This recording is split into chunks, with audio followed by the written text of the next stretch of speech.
If you think too much, you already know this pain. The conversation ends, but your mind doesn't. The moment passes, but you're still inside it.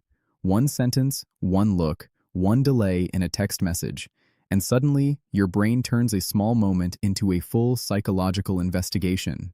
And the worst part? From the outside, it doesn't look like suffering. It just looks like you're quiet. People who think too much are often described as deep, intelligent, self-aware, reflective. And sometimes that's true. But there's another side to it that almost nobody sees: the exhaustion, the self-doubt, the endless mental replay, the way a simple decision can feel heavier than it should, the way your mind keeps searching for certainty in places where certainty does not exist. So this video is not just about overthinking. It's about what happens when the mind stops being a tool and starts becoming a room you can't leave. Because thinking too much is rarely just thinking. It's usually an emotional strategy, a way to feel prepared, a way to prevent pain, a way to control uncertainty, a way to make sure you don't miss something important, don't say the wrong thing, don't trust the wrong person, don't get caught off guard, don't get hurt again. That's why people who think too much are often not weak. In fact, they are usually carrying more mental weight than anyone realizes.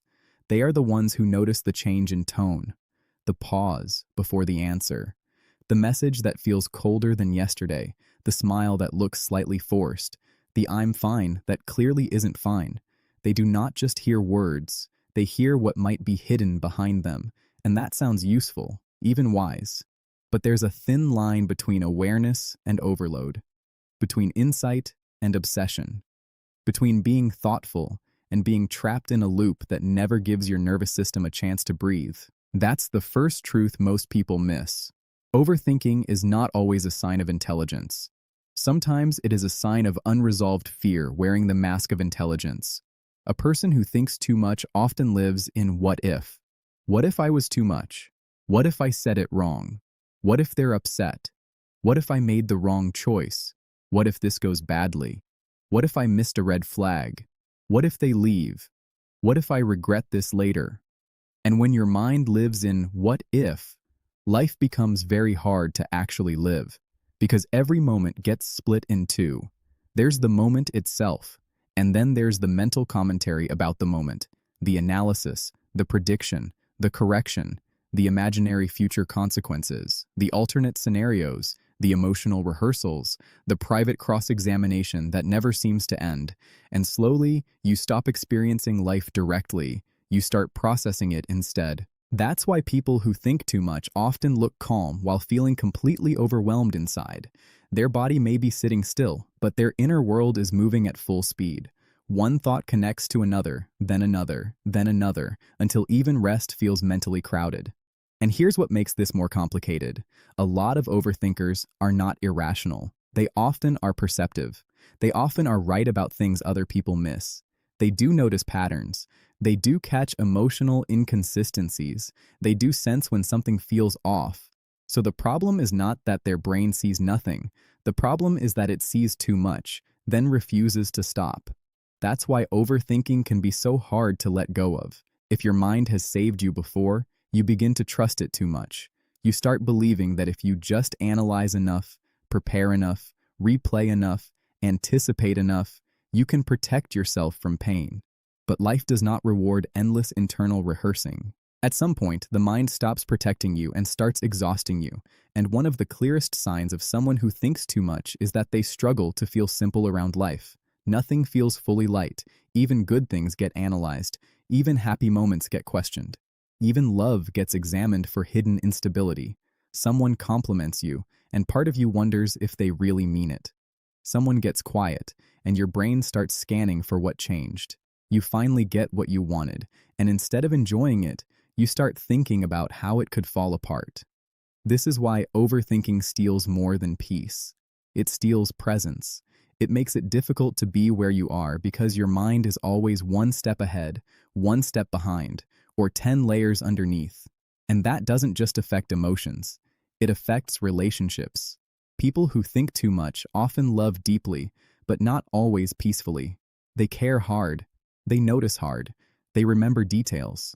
They pick up on energy shifts. They think about what others are feeling, why they're feeling it, what caused it, what it means, what it predicts. Sometimes this makes them incredibly emotionally intelligent. Other times, it makes them quietly miserable.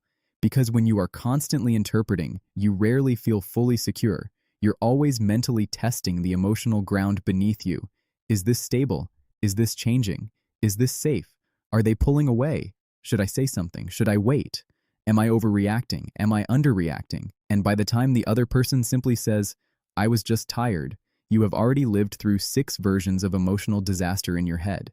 That's why people who think too much often get told to relax, stop worrying, or you're overanalyzing.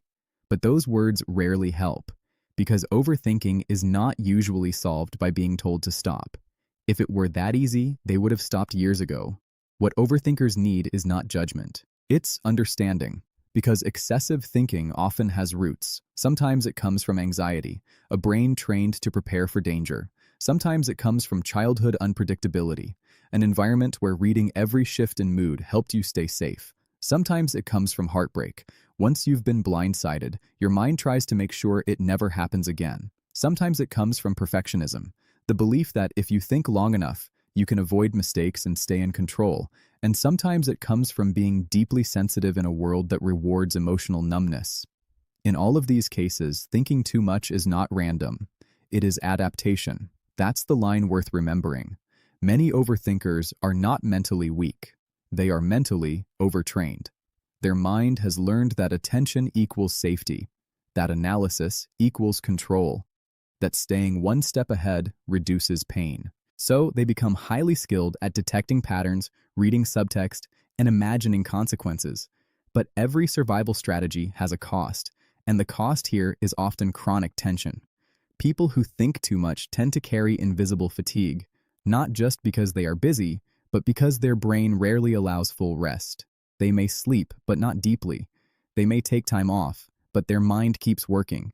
They may go on vacation, but internally, the machine stays on. They may sit in silence, but it doesn't feel silent, because noise is not always external. Sometimes the loudest place in your life is your own head, and this creates a strange kind of loneliness. Overthinkers are often surrounded by people who have no idea how much effort it takes for them to appear normal, to send the text without rewriting it 10 times, to make the decision without mentally forecasting 10 different outcomes, to walk into a room without scanning everyone's energy, to let a moment go without replaying it later. They may look high-functioning, but internally, they are negotiating with their own mind all day long. This is also why people who think too much can become indecisive, not because they are incapable, but because they can see too many angles, too many consequences, too many possible regrets. Their imagination is not the problem by itself. The problem is that imagination without emotional trust becomes paralysis. A simple choice becomes loaded. A conversation becomes strategic. A risk becomes a future failure documentary playing in advance. And slowly, the overthinker begins to believe that clarity must come before action. But life rarely works that way. Some truths only appear after movement. Some confidence only arrives after the decision.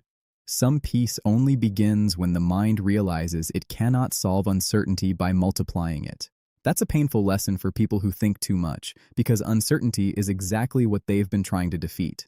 And underneath all of this, there is often something softer and more vulnerable than most people expect. Fear. Not loud fear. Quiet fear. Fear of getting it wrong. Fear of being misunderstood. Fear of being rejected. Fear of looking foolish. Fear of trusting the wrong person. Fear of repeating old mistakes. Fear of losing control. Fear of not being enough once the thinking stops. Because if you think deeply enough, long enough, carefully enough, maybe you can stay ahead of the pain. That's the promise overthinking makes. But it's a false promise. Because some pain does not come from lack of analysis. It comes from being human, from loving, from choosing, from risking, from not knowing, from living in a world where no amount of mental effort can guarantee emotional safety. And this is where the real psychology begins to matter. People who think too much do not just need better thoughts, they need a different relationship with thought itself. They need to learn that not every thought deserves a trial, not every feeling needs a full investigation, not every possibility is a warning, not every silence is a problem, not every discomfort is a signal to overcorrect. That is difficult, especially for people whose minds have been rewarded for being sharp, because overthinkers are often praised for the very thing that hurts them. People admire their insight, their awareness, their emotional depth, their caution, their attention to detail. But there is a huge difference between being thoughtful and being trapped. One creates wisdom, the other creates exhaustion. And the shift from one to the other is subtle. It happens when reflection stops leading to clarity and starts leading to spirals, when self-awareness becomes self-surveillance, when carefulness becomes fear in sophisticated language. A quote-worthy truth here is this: the mind can be brilliant at explaining danger and still terrible at creating peace. That's why healing for overthinkers is not becoming shallow. It's not thinking less in a fake, simplistic way. It's learning when thought is useful and when thought is just anxiety trying to sound intelligent. It's learning to recognize the moment your mind stops observing reality and starts creating fiction around it. It's noticing when you are seeking understanding, and when you are secretly seeking certainty no human being can actually have. And maybe most importantly, it's learning to trust yourself even when you do not have every answer. Because overthinkers often believe peace will come after perfect clarity, after the final analysis, after they fully understand the person, the future, the decision, the risk, the motive, the possible outcome. But peace rarely comes that way. Peace usually comes when you realize you were never supposed to carry life entirely in your head. You were supposed to live some of it, feel some of it, risk some of it, let some of it remain unresolved. That does not mean ignoring patterns or becoming careless. It means no longer treating every uncertainty like an emergency. And that changes everything. It changes how you love because you stop trying to mentally control every relationship. It changes how you work because you stop confusing perfection with safety. It changes how you rest because you stop believing every quiet moment must be filled with mental preparation. It changes how you see yourself because you begin to understand that your worth is not measured by how many future problems you can predict. And if you're someone who thinks too much, maybe the most exhausting part is how often you are misunderstood. People assume you are difficult when you are actually afraid. They assume you are distant when you are actually overloaded. They assume you are negative when you are actually trying to prepare. They assume you are dramatic when you are actually detecting subtleties they don't notice. But here is the harder truth. Even if your overthinking makes sense, it can still harm you. It can steal years from your life by making you mentally rehearse experiences you never actually live. It can make love feel unsafe even when it is healthy. It can make good opportunities feel threatening. It can turn your own mind into a place where nothing is ever fully settled.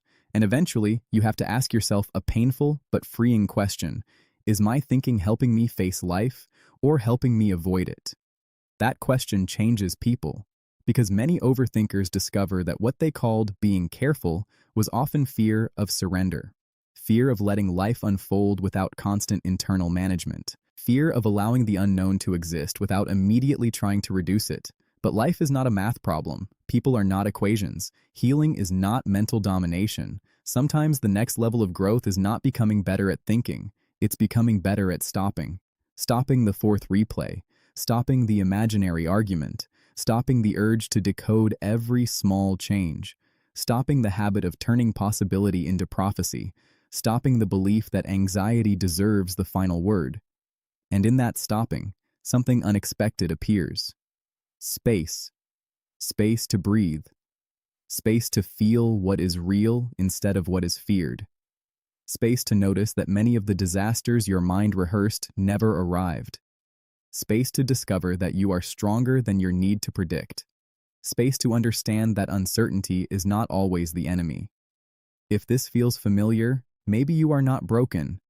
Maybe you are someone whose mind learned to work overtime in order to feel safe. Maybe your depth is real, but your exhaustion is real too. Maybe the answer is not to become less sensitive, less thoughtful, less aware. Maybe the answer is to become gentler with the mind that has been trying so hard to protect you. Because people who think too much are often not lacking intelligence. They are lacking permission. Permission to pause. permission to not know, permission to not prepare for every possible emotional weather change, permission to let one text be just a text, permission to let one silence be just silence, permission to let one imperfect moment stay imperfect without turning it into a mirror of their worth. And maybe that is where freedom begins, not when the mind becomes empty, not when every fear disappears, not when uncertainty finally leaves your life, but when you realize you do not have to chase every thought just because it knocked on the door. Because in the end, people who think too much are not just thinkers. They are feelers trying to survive through thought. They are sensitive people trying to build safety through analysis.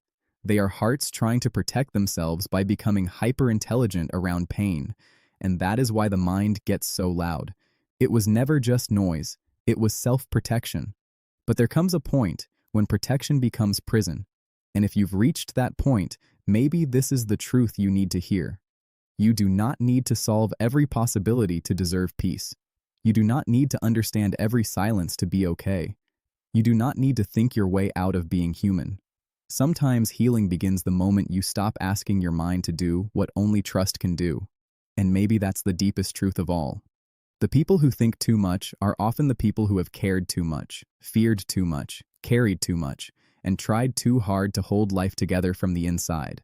But life was never meant to be held that tightly. Sometimes the bravest thing an overactive mind can do is loosen its grip and let reality be lighter than fear predicted.